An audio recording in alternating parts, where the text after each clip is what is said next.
Halo semuanya. Selamat datang kembali di channel berbagi informasi kesehatan. Pada kesempatan kali ini, kita akan membahas penyakit vertigo. Pertama-tama, kita pahami dulu. Apa itu vertigo? Vertigo adalah kondisi yang membuat penderitanya mengalami pusing hingga merasa dirinya atau sekelilingnya berputar. Meski seringkali dianggap sebagai suatu penyakit, vertigo sebenarnya merupakan gejala dari penyakit atau kondisi lain. Apa penyebab seseorang mengalami vertigo? Pada dasarnya, vertigo muncul karena adanya gangguan pada telinga atau otak. Dengan kata lain, vertigo merupakan gejala dari penyakit atau kondisi lain yang disebabkan oleh gangguan di telinga atau otak. Berdasarkan penyebabnya, vertigo terbagi menjadi dua, yakni vertigo perifer dan sentral. Pertama kita akan bahas dulu, vertigo perifer. Vertigo perifer merupakan jenis vertigo yang paling sering terjadi. Vertigo jenis ini disebabkan oleh gangguan pada telinga bagian dalam yang berfungsi menjaga keseimbangan tubuh, yaitu labirin vestibular. Selain di bagian dalam telinga, gangguan juga dapat terjadi pada saraf vestibular, yaitu saraf yang terletak di antara telinga bagian dalam dan batang otak. Ada beberapa gangguan yang umum menimbulkan vertigo perifer, yaitu 1. Benign paroxysmal positional vertigo, yaitu ketika partikel kalsium kecil di telinga dalam terlepas dan masuk ke salah satu dari 3 kanal setimbang. Hal ini dapat menyebabkan rasa pusing yang parah saat kepala bergerak. 2. Vestibular neuronitis atau labirinitis, yaitu inflamasi pada saraf vestibular yang mengirimkan sinyal dari telinga dalam ke otak. Hal ini dapat menyebabkan rasa pusing yang berlangsung selama beberapa hari atau minggu. 3. Meniere's disease, yaitu kondisi di mana cairan di telinga dalam meningkat, yang dapat menyebabkan serangan vertigo, tinnitus, dan kehilangan pendengaran. 4. Trauma kepala, yaitu ketika kepala terbentur keras, terjatuh atau mengalami benturan yang cukup kuat untuk merusak telinga dalam atau saraf vestibular. 5. Ototoxicity, yaitu kerusakan pada telinga dalam atau saraf vestibular akibat obat-obatan tertentu. 6. Neuroma akustik, yaitu tumor jinak yang tumbuh pada saraf vestibular. 7. Sindrom vertebrobasilar, yaitu gangguan yang terjadi ketika aliran darah ke otak terganggu karena masalah pada pembuluh darah di leher atau kepala. Hal ini dapat menyebabkan gejala vertigo dan pusing. Kedua, vertigo sentral. Vertigo sentral disebabkan oleh gangguan pada otak atau sistem saraf pusat. Gangguan tersebut dapat terjadi akibat kondisi berikut. 1. Stroke, yaitu ketika pasokan darah ke otak terganggu, menyebabkan kerusakan pada jaringan otak yang dapat mempengaruhi sistem vestibular. 2. Multiple sclerosis, yaitu kondisi di mana sistem kekebalan tubuh menyerang selaput mielin yang melapisi saraf, termasuk saraf vestibular. 3. Tumor otak, yaitu pertumbuhan sel yang abnormal di dalam atau di sekitar otak yang dapat memengaruhi sistem vestibular. 4. Migrain, yaitu jenis sakit kepala yang menyebabkan rasa pusing dan vertigo pada beberapa orang. 5. Trauma kepala parah, yaitu ketika otak mengalami kerusakan yang signifikan karena trauma, seperti kecelakaan mobil atau benturan keras pada kepala. 6.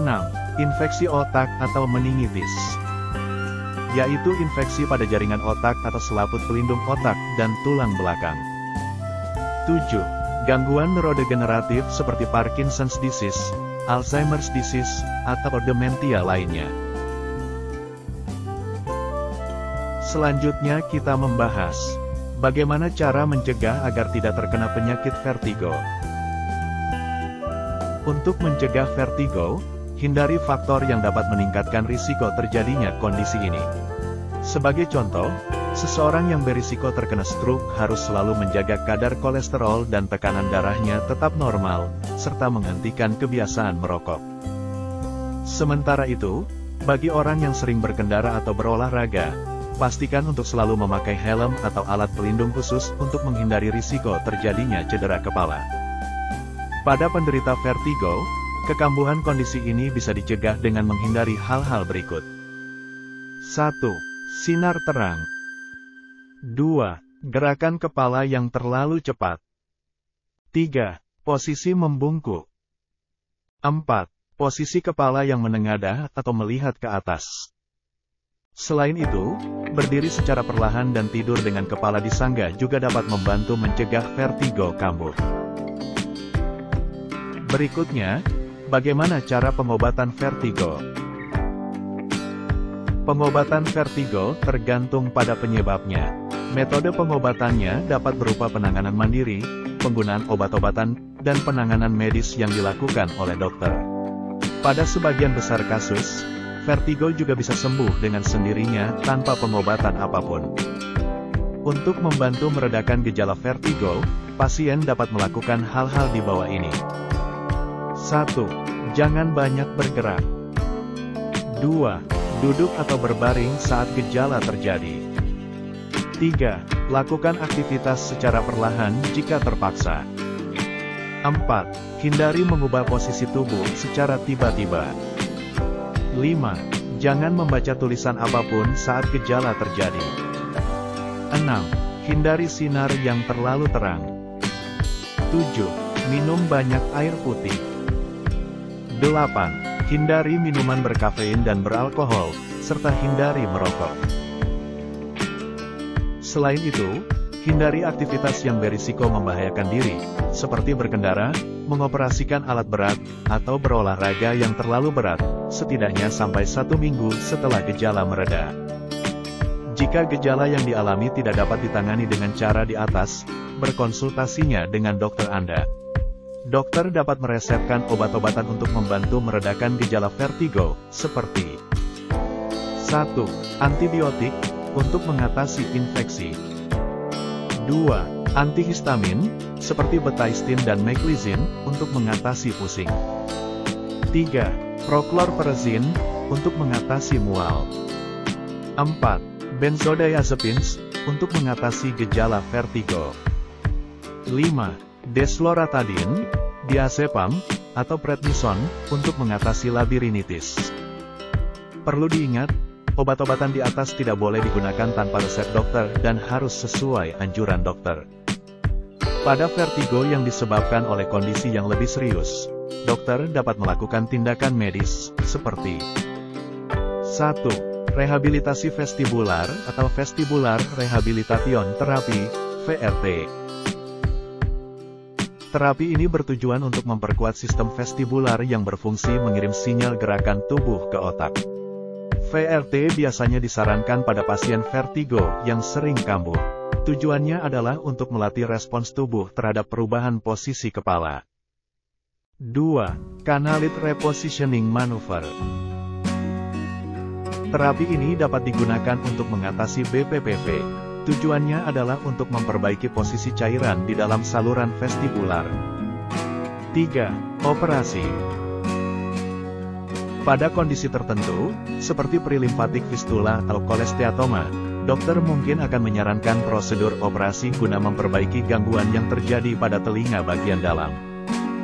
Setelah kita memahami apa itu vertigo, penyebab dari vertigo, cara mengatasi vertigo, dan cara pengobatannya. Sekarang mari kita coba bahas beberapa pertanyaan yang sering dipertanyakan masyarakat seputar vertigo. Pertanyaan pertama. Selesai haid sering merasakan pusing. Apakah ini termasuk vertigo?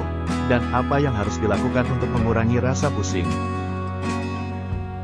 Gejala pusing atau sakit kepala seperti vertigo dan migrain bisa saja muncul ketika terjadi perubahan hormon kewanitaan saat sedang menjelang atau sedang mengalami menstruasi. Kondisi ini dapat Anda atasi dengan memperbanyak istirahat, tidak melakukan perubahan posisi secara tiba-tiba atau mendadak, Cukupi asupan air putih minimal 2 liter per hari, terapkan pola makan teratur, dan cukupi waktu tidur minimal 7 jam setiap malamnya. Pertanyaan kedua. Apa yang dapat memicu serangan vertigo? Vertigo adalah sensasi pusing yang disertai dengan perasaan berputar atau bergerak-gerak meskipun tubuh sedang diam. Beberapa faktor dapat memicu serangan vertigo, termasuk 1. Perubahan posisi kepala yang tiba-tiba. Beberapa orang dapat mengalami serangan vertigo saat bangun dari tempat tidur atau saat menoleh ke arah tertentu. 2. Stres. Tingkat stres yang tinggi dapat memicu serangan vertigo pada beberapa orang. 3. Gangguan pada telinga dalam. Vertigo seringkali terjadi karena adanya gangguan pada telinga dalam, seperti kristal kalsium yang mengalami perpindahan di dalam telinga dalam. 4. Obat-obatan tertentu. Beberapa obat seperti antibiotik, diuretik, dan obat antiinflamasi non-steroid dapat memicu vertigo pada beberapa orang. 5. Penyakit tertentu. Beberapa penyakit seperti migrain, penyakit menir, dan sklerosis ganda dapat memicu serangan vertigo. 6. Konsumsi alkohol. Konsumsi alkohol yang berlebihan dapat memicu serangan vertigo pada beberapa orang. 7. Kondisi kesehatan yang mempengaruhi sistem saraf. Kondisi seperti stroke, tumor otak, dan penyakit neurodegeneratif juga dapat memicu serangan vertigo. Pertanyaan terakhir. Apakah vertigo bisa sembuh total? Kemungkinan besar, vertigo dapat sembuh total tergantung pada penyebab dan tingkat keparahan kondisi. Beberapa jenis vertigo, seperti vertigo paroksismal posisional benign, BPPV, dapat sembuh total dengan penanganan yang tepat seperti melakukan beberapa gerakan kepala tertentu, yang dapat membantu mengembalikan kristal kalsium yang terganggu di dalam telinga dalam ke tempat semula. Namun, pada beberapa kasus vertigo yang disebabkan oleh kondisi medis yang lebih serius, seperti penyakit menir atau gangguan sirkulasi otak, mungkin tidak dapat sembuh total. Pada kasus-kasus seperti ini, pengobatan dan manajemen gejala dapat membantu mengurangi frekuensi dan keparahan serangan vertigo. Penting untuk mencari diagnosis yang tepat dan pengobatan yang sesuai dari dokter untuk meningkatkan peluang penyembuhan vertigo. Selain itu, menghindari faktor pencetus seperti perubahan posisi kepala yang tiba-tiba, stres, dan konsumsi alkohol yang berlebihan juga dapat membantu mencegah terjadinya serangan vertigo yang berulang. Demikian pembahasan video kita kali ini. Semoga informasi yang kami sampaikan dapat bermanfaat untuk kita semua. Sampai ketemu kembali di video-video kami berikutnya. Salam sehat semuanya. Terima kasih.